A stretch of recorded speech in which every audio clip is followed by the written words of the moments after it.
Coming to this, like, remuneration of a student who passes out, is it like at par with the other courses, or for printing it is generally lower, the pay scale? What are your views about it? There are different kinds of industries. So there are multinational companies who have their offices or their manufacturing setups in India. Then you have, let's say, companies who have their own, they have developed a name for themselves, such as Parkson, such as, let's say, Pragati Offset, Right. or newspaper companies such as Times of India, or Hindu, and The large ones. Large ones. So these are the multinationals, the larger national companies who have a good setup, good infrastructure. Then you may have a little medium MSMEs kind of companies, and then there are small printers. So definitely each company has their own pay scale. A multinational company has a good pay scale. They start off with and they have policies that they should hire engineers, and so they have a proper policy structure, and that's how they work. So they will definitely pay more to a graduate passing out from any printing college. Okay. So definitely that means a foreign company, a multinational company is They willing can to pay. They can pay, or they are and willing match to pay. the other industries. Some companies like Times of India also pays well.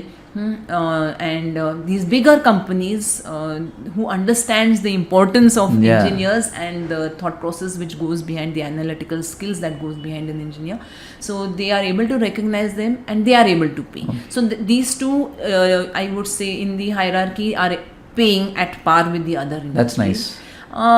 The small printers who also need engineers but are not able to afford that kind of pay scale, but they do need engineers because they feel that they need trained manpower, or somebody who has that kind of skill or knowledge or willingness to learn and grow and develop themselves and the company. And whereas the owner wants to focus on something else rather than just manage everything on his own. So they do hire engineers, but then they are not in a position to pay.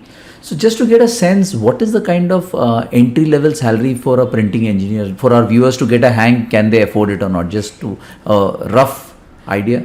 At PVG, I have actually defined the norms. I said, I know we don't go less than 3.5 per annum. So approximately 30,000 a month is what? Yeah. So otherwise, what happens? These students have spent 4 years. They have invested in whatever education fees and tuition fees and their living costs.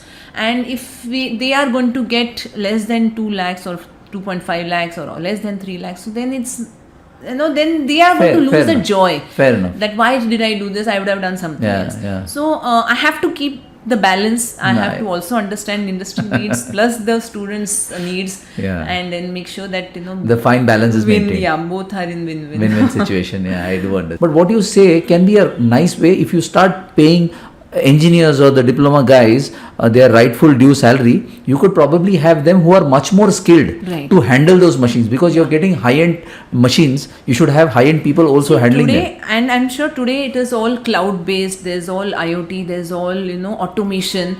And if it's very, I do believe in training. I'm not saying that operators should not be trained. Today, an unskilled operator, he himself should think about upskilling himself, and at the same time the company also should think about training and upskilling their skills, but that's going to take a long duration. So if you want to really cut that time, and if you want to have better and faster production, then I think engineers would do a better job.